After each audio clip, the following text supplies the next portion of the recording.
The shuttle's landing struts groaned against the ancient docking clamps like an old man settling into a chair he suspected might not hold his weight. Elias Rowe sat motionless in the pilot's seat, watching through the viewport as the orbital temple's secondary port slowly pressurized around his small vessel. Warning lights that had probably been amber when this place was built now flickered an anemic yellow, their meaning lost to centuries of neglect and the quiet indifference of machines left too long without purpose. He had been told the temple was empty. The preliminary survey reports had been quite specific on this point, filled with phrases like no life signs detected and atmosphere maintained by automated systems and recommended for cultural heritage assessment. Bureaucrats loved their passive voice, their clinical detachment, their ability to reduce wonder to paperwork. Elias had read those reports 3 times on the journey here, memorizing floor plans and cataloging priorities and safety protocols, and not once had he allowed himself to feel anything resembling anticipation. That was the trick, he had learned. Never anticipate, never hope. Just observe, document, and move on to the next assignment. The airlock cycled with a hiss that suggested the seals needed replacing, and Elias stepped into the vestibule with his equipment case in one hand and his tablet in the other. The air tasted of dust and something else, something faintly sweet, like flowers left too long in a vase. Aelthira incense, probably, the residue of countless ceremonies soaked into the very stone over generations of worship. His nose wrinkled involuntarily, and he made a mental note to adjust his environmental filters. The ceiling overhead curved upward into darkness that his helmet light could not penetrate, carved stone ribs arching toward some invisible apex like the skeleton of a creature that had swallowed the stars. Phosphorescent veins ran through the rock, pulsing with a rhythm that seemed almost biological, casting shadows that moved when nothing else did. Elias had studied Aelthira architecture extensively, had written papers on their unique approach to sacred space, but standing here now, surrounded by the reality of what they had built, he felt his academic confidence waver. They had believed their gods lived in the spaces between moments, in the silences between heartbeats, in the darkness between stars. Their temples were designed to make those spaces tangible, to give form to absence, to make emptiness feel inhabited. Standing in this vestibule, Elias understood for the first time that they might have succeeded. He shook off the feeling with a physical motion, rolling his shoulders and taking a deliberate breath. Superstition was a luxury he could not afford. He had 3 weeks to catalog this site, and the Terran Archaeological Survey did not pay him to commune with alien metaphysics. They paid him to translate inscriptions, photograph artifacts, and fill out forms in triplicate. The first 2 days passed in a blur of methodical work. Elias moved through the temple's lower levels with the systematic patience that had made him valuable to the survey, documenting everything his equipment could capture while his mind remained carefully blank. The library yielded 17,000 text fragments in varying states of preservation. The reliquary had been stripped of anything portable, but the display cases still bore labels that told stories of what had once rested within them. The meditation cells were empty and identical, each one a perfect cube of silence that made his own breathing seem intrusive. He ate his rations in the shuttle, slept in the shuttle, used the shuttle's facilities rather than trust whatever the temple's ancient plumbing might produce. Contact with headquarters was limited to brief status reports transmitted through a relay satellite that had seen better decades. No one asked how he was doing. No one ever did. On the 3rd day, his tablet directed him to the upper levels, to the private quarters that had once housed the temple's leadership. The high celebrants' chambers occupied the entire top floor, a sprawling suite of rooms that had been designed to impress and intimidate in equal measure. Elias worked his way through them methodically, photographing faded murals and transcribing dedicatory inscriptions, until he reached the door to the observation balcony. It was open, not just unlocked, but standing ajar, as if someone had passed through recently and not bothered to close it behind them. Elias paused, his hand hovering over the door's edge, every protocol he had ever learned screaming at him to retreat and report. Abandoned sites were supposed to be abandoned. Open doors suggested otherwise. But the survey's budget did not include security personnel for every xenolinguist with a clipboard, and the nearest patrol vessel was 3 days away at standard speed. Whatever was on the other side of this door, Elias would have to handle it alone. He pushed the door fully open and stepped onto the balcony. The first thing he noticed was the view. The transparent barrier that separated the balcony from vacuum curved outward in a gentle arc, offering an unobstructed panorama of the planet below. It hung in the darkness like a bruised fruit, continents scarred by the dark patches where cities had burned and the pale stretches where forests had been reduced to ash. 8 years of recovery had not been enough to heal those wounds. Perhaps 8 centuries would not be enough. The second thing he noticed was the woman. She sat in a chair positioned at the very edge of the barrier, facing the ruined world with a stillness that seemed almost aggressive. Her skin was the soft blue of early twilight, her hair a rope of gold that pooled on the floor beside her chair. She wore a simple gray robe that might have been elegant once but now showed signs of repeated mending. She did not turn when he entered. She did not move at all. Elias stood frozen, his tablet forgotten in his hand, watching the slow rise and fall of her breathing. His Aelthira was fluent enough for academic purposes, but he had rarely used it with a living speaker. The language had its own rhythms, its own courtesies, its own ways of navigating the treacherous waters between strangers. He tried to remember the appropriate greeting for unexpected encounters and found his mind unhelpfully blank. So instead he simply asked, in the most neutral tone he could manage, whether she needed any help. The laugh that escaped her was not pleasant. It cracked and splintered like something frozen being forced to bend, and when she finally turned to face him, her silver eyes held no warmth at all. Her ears swept back through her golden hair in the distinctive Aelthira points, though the right one was damaged, its upper portion missing in a way that spoke of violence. A scar traced down from that wound across her cheek, disappearing beneath her collar like a secret she had stopped trying to hide. Help, she repeated, tasting the word as if it were unfamiliar. What sort of help did you imagine offering? Can you help me walk again? Can you help me become someone worth remembering? Can you help me understand why I am still here when everyone else found somewhere better to be? She pulled aside the blanket covering her lower body with a sharp motion, revealing the absence where her left leg should have continued below the knee. The amputation was old, long-healed, but she displayed it like a challenge, like a test she expected him to fail. There. Now you have seen what I am. Now you may leave as all the others have. I will not hold it against you. I have grown quite accustomed to watching people walk away. She turned back to the window, dismissing him completely. Elias remained where he was. Something stubborn had taken root in his chest, something that refused to accept her dismissal. He thought about all the dead things he had spent his life studying, all the silences he had chosen over the complications of living voices, all the ways he had made himself comfortable with absence. Then he sat down on the cold marble floor, cross-legged, his back against the balcony railing, and began to unpack his translation equipment. "If you are going to stay," she said without turning, "you should know that I bite." "I have had all my shots," Elias replied, surprising himself. The silence that followed felt different than before, lighter somehow, almost curious. 3 days had passed since Elias discovered he was not alone in the temple, and he had developed what he privately considered a reasonable routine. Each morning he would work through the lower levels, cataloging and photographing with mechanical precision. Each afternoon he would climb the spiraling stairs to the high celebrant's quarters, settle onto the cold marble floor of the observation balcony, and pretend to work while Aelthira pretended to ignore him.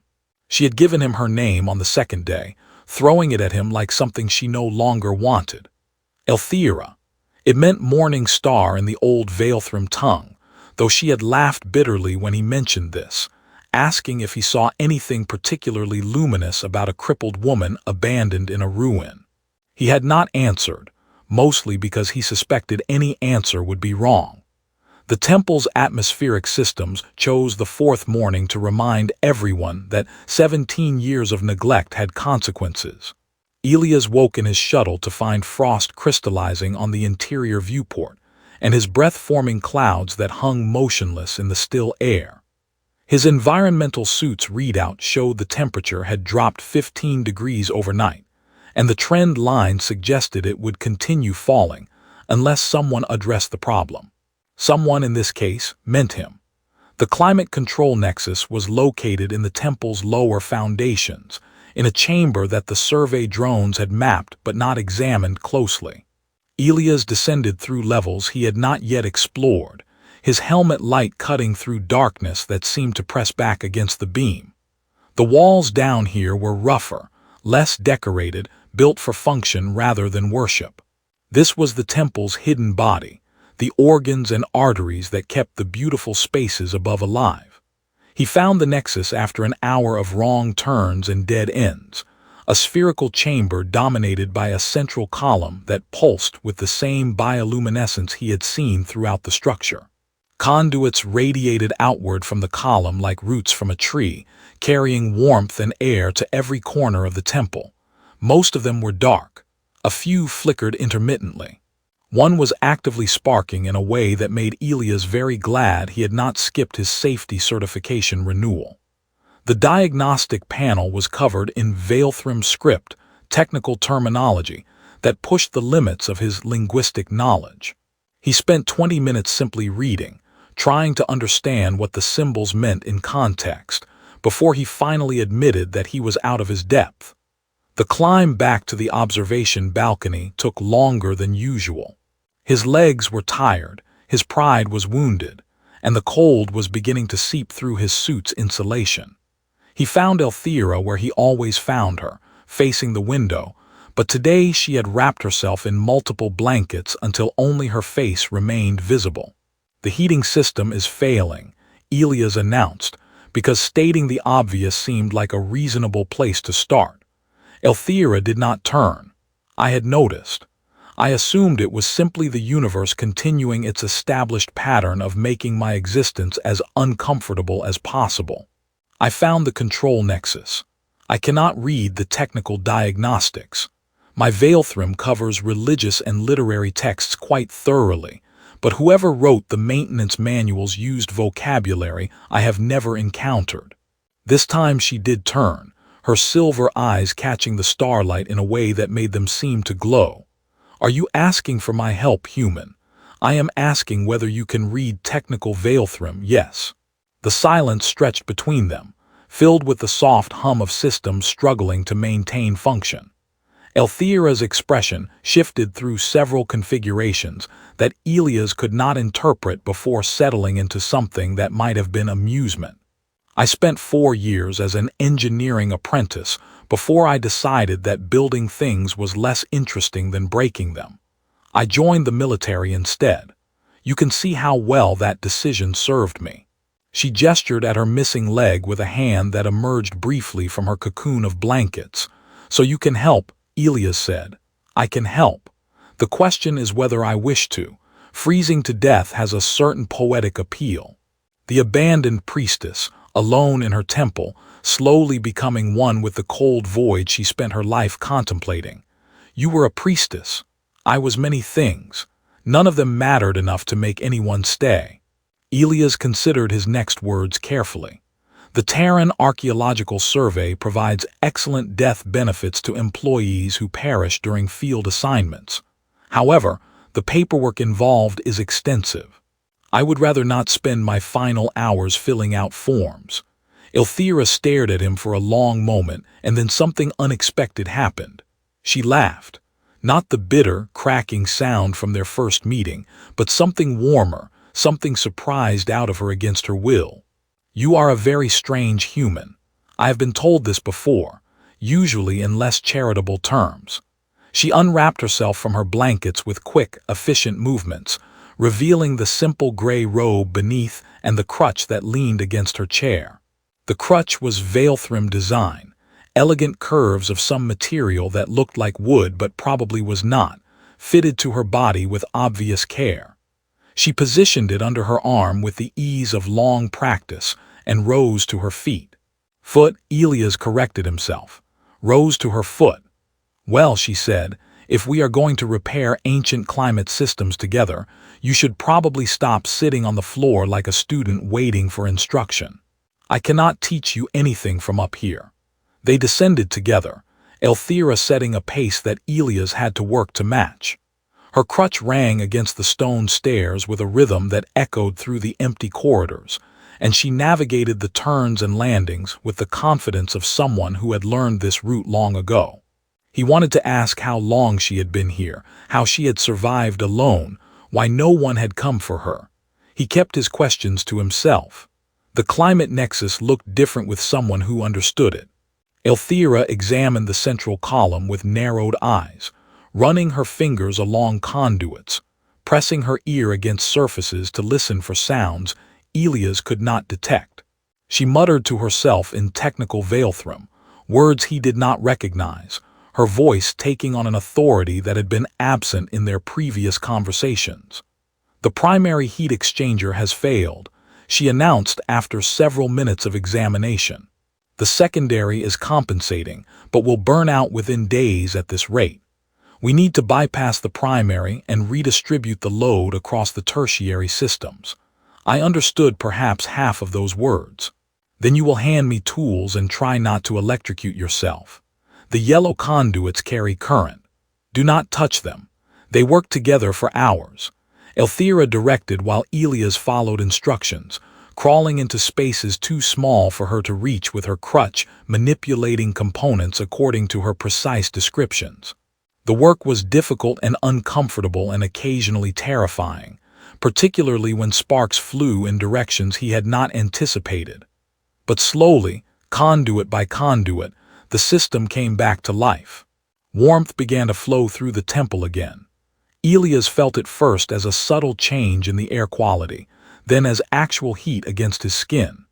Aelthira leaned against the central column, breathing heavily, her face flushed with exertion but her eyes bright with something that looked almost like satisfaction. You are not entirely useless, she said. High praise, Elias replied. Do not let it go to your head. There is still much work to be done. This repair will hold for weeks, perhaps months, but eventually the entire system will require replacement. This temple is dying, human. We have merely delayed the inevitable. Elias looked around the chamber, at the ancient technology still fighting to fulfill its purpose, at the woman who had somehow found the strength to help despite everything she had lost. Perhaps, he said, but delayed is better than nothing. Aelthira considered this for a long moment, then nodded once sharply. Perhaps it is. The message arrived on the 9th day, cutting through the temple's silence with the harsh chirp of Elias' communication unit. He was in the library at the time, carefully photographing a manuscript that had somehow survived 17 years of abandonment without crumbling to dust, and the sudden noise made him flinch so violently that he nearly dropped his equipment. Survey vessel Meridian arriving your coordinates in 48 hours. Prepare for evacuation and cargo transfer. All cataloged materials to be loaded for transport to Central Archives. Confirm receipt. Elias read the message 3 times, waiting for the words to rearrange themselves into something less disruptive. They stubbornly refused. The Meridian was coming. His time in the temple was ending. The assignment that had begun as another routine task in a career built on routine tasks was about to conclude, and he would move on to the next dead place full of silent artifacts that asked nothing of him. He should have felt relief. Instead, he felt something uncomfortably close to dread. The climb to the observation balcony seemed longer than usual. Each step weighted with a reluctance he did not want to examine too closely. Aelthira was in her customary position, facing the wounded planet, but she turned when she heard his approach. In the days since their work on the climate system, something had shifted between them. She no longer dismissed him immediately. Sometimes she even initiated conversation, asking questions about human culture or offering fragments of Aelthrim history that would never appear in any academic text. "You look troubled," she observed. "Has your equipment failed? I warned you that Aelthrim power systems are incompatible with human technology. My equipment is fine. A ship is coming." The words hung in the air between them, simple and devastating. Aelthira's expression flickered through several configurations before settling into careful blankness. "Ah, then you will be leaving. I assumed this day would come eventually. Your people do not leave their workers in remote locations indefinitely. It is inefficient. I have 48 hours. Plenty of time to finish your cataloging. You have been quite thorough. I have watched you work. Every inscription recorded, every artifact documented. The academics who review your findings will be most impressed." Elias moved to his usual spot on the floor but did not sit. He remained standing, his hands restless at his sides, struggling to find words for something he had not allowed himself to feel. "What will happen to you?" Aelthira laughed, the bitter sound returning after days of absence. "What has always happened to me? Nothing. I will remain here, tending a temple that no longer serves any purpose, until the systems fail completely or my supplies run out or I simply decide that existence has become too tedious to continue. It does not matter. I stopped mattering years ago. That is not true, is it not?" She turned to face him fully, her silver eyes sharp. "Tell me, human, in all your research and all your careful documentation, did you find any record of my existence? Any mention of the priestess left behind? Any indication that anyone, anywhere, remembers that Aelthira of the Third Dawn Circle once served in this place?" Elias could not answer. He had searched, quietly, in the margins of his official work. He had found nothing. "I thought not. When the evacuation came, there were not enough ships for everyone. Choices had to be made. The young, the healthy, the useful, they were prioritized. I had just come from the military hospital. My leg was gone, my hearing in one ear damaged beyond repair, my value to anyone significantly diminished. So they left me behind. Not cruelly, you understand, with great regret and many apologies, but they left me nonetheless." She gestured at the empty chambers around them, the silent corridors, the abandoned altars. "They said they would send someone back for me. That was 8 years ago. I have stopped waiting. Come with me." The words escaped before Elias could consider them, before he could weigh the regulations and protocols and practical implications. Aelthira stared at him as if he had begun speaking in a language she did not recognize.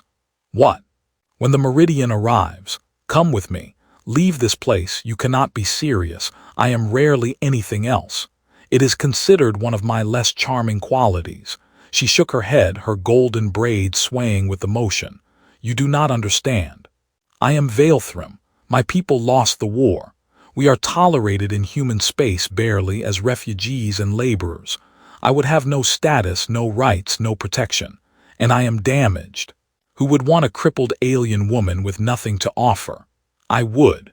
The silence that followed was unlike any that had come before. Aelthira's careful blankness cracked, revealing something raw beneath, something wounded and wanting and terrified all at once. "You do not know what you are saying. I know exactly what I am saying. I have spent 12 years surrounded by dead things because living things are complicated and frightening and have the power to hurt me. I came to this temple expecting to find more of the same. Instead, I found you. And you are the most alive thing I have encountered in longer than I can remember." Aelthira's breath caught. Her hands trembled where they gripped her crutch. "I am broken," she whispered. "So am I." Elias finally sat, lowering himself to the cold marble, looking up at her with an honesty he had not permitted himself in years. "My wife left me because I could not let anyone close. My colleagues respect my work but do not know my name. I have built a life around absence because presence seemed too dangerous. And then I met a woman who had every reason to push me away, who tried her best to make me leave, and I discovered that I did not want to go. This is foolish, almost certainly. Your people will not accept me. My people barely accept me. We will be outcasts together. She laughed again, but this time it was different. This time it held something like hope, fragile and uncertain, but unmistakably present. You are a very strange human, Elias Rowe. So I have been told. Aelthira was quiet for a long moment, staring out at the scarred planet, at the stars scattered across the infinite dark. When she spoke again, her voice was barely audible. I am afraid. Elias rose and crossed the distance between them. He stood beside her chair, close enough to touch but not touching, giving her the space to choose. I know, so am I. But I have learned that fear is not a sufficient reason to avoid the things that matter. And I matter, yes. She looked up at him, her silver eyes searching his face for deception or mockery. She found neither. Slowly, hesitantly, she reached out and took his hand. Her skin was cool against his, the texture subtly different from human skin, but the grip was firm and real and present. Then I will come with you, she said. Against my better judgment and probably against yours as well, but I will come. Elias smiled, a genuine expression that felt unfamiliar on his face. We have 48 hours to prepare. I suggest we start by finding you something warmer to wear. The Meridian's climate control tends toward the frigid, colder than a dying temple. Remarkably, yes. Human engineers have yet to master the concept of adequate heating. Aelthira shook her head, but she was smiling now too, a small fragile thing that transformed her face entirely. What have I agreed to? An adventure, Elias replied. Possibly a disaster, most likely something in between. Then it will fit perfectly with the rest of my life. They remained there as the stars wheeled slowly overhead, two broken people holding hands in the darkness, waiting for a ship that would carry them toward whatever came next. The Meridian announced its arrival with a burst of static across all communication frequencies, followed by a clipped message requesting docking confirmation. Elias stood at the temple's secondary port, watching through the viewport as the survey vessel maneuvered into position, its running lights blinking against the star-scattered darkness.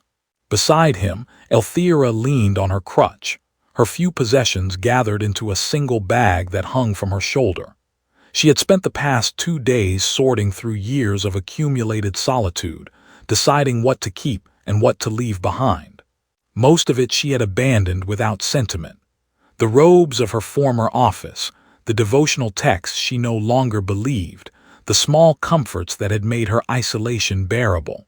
In the end, she kept only a carved figurine of her mother, a data crystal containing music from her childhood, and a worn blanket that she admitted, with some embarrassment, she had grown attached to. I look like a refugee, she said, watching the Meridian's docking clamps extend toward the port's receiving brackets. You are a refugee, Elias replied. There is no shame in that. I did not say there was shame. I said I looked like one. There is a difference. Shame is internal. Looking is external. I have made peace with what I am. I am less certain about how others will perceive it. The docking clamps connected with a resonant clang that vibrated through the floor beneath their feet. Pressurization began immediately, the hiss of atmosphere filling the connection tube between the two vessels. Elias checked his tablet one final time, reviewing the cargo manifest he had prepared, the documentation that would transfer ownership of the cataloged artifacts to the central archives. The captain will have questions, he said. About you. I have prepared explanations, but they may not be sufficient. What explanations? I have listed you as a cultural consultant hired to assist with the translation of religious texts. The survey has provisions for such arrangements. The paperwork is complicated but not impossible. Aelthira turned to look at him, her silver eyes unreadable. You have been busy. I have been thorough. It is what I do. The connection tube finished pressurizing, and the inner airlock door slid open to reveal a short corridor leading to the Meridian's receiving bay. A figure appeared at the far end, silhouetted against the ship's interior lighting. Captain Yuki Tanaka, according to the vessel's crew manifest. 12 years with the survey, known for efficiency and a notable lack of patience for complications. They walked together down the corridor, Aelthira's crutch marking a steady rhythm against the metal flooring. Captain Tanaka watched their approach with an expression that suggested she had already identified several complications and was preparing to address them. "Rowe," she said by way of greeting, "your reports mentioned nothing about a companion. The situation developed after my last transmission. This is Aelthira. She has been assisting me with the translation work." Tanaka's eyes moved to Aelthira, taking in the pale blue skin, the pointed ears, the missing leg. Her expression did not change, but something shifted in her posture.